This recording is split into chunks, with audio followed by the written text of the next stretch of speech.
The greatest thing about working on a Spider-Man game is that you're working on a Spider-Man game.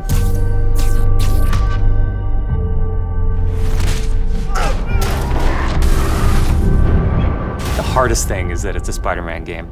We really care about storytelling here at Insomniac. And I think that's how we go into every day we come here. There's this push to really get it right. One of the most compelling things about Spider-Man is just when Peter Parker and Spider-Man's worlds collide. And we've tried really hard to weave the two stories together to create a story that is not necessarily just a superhero story, but a human story as well. So this Spider-Man is a little different. He's older, he's 23, so he's been Spider-Man for 8 years, and kind of like an athlete in the prime of his career, he's starting to get good at the Spider-Man thing. The nice thing about playing an experienced Spider-Man is that he's already familiar with his powers, right? He's not just discovering them. We always think of Spider-Man as, we call him, the acrobatic improviser.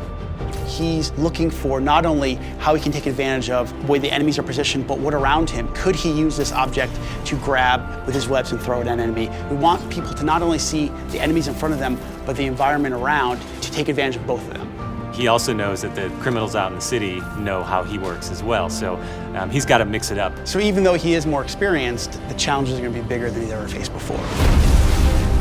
Spider-Man has a rich history of having great stories. The core of our story is this duality between being Peter Parker and being Spider-Man.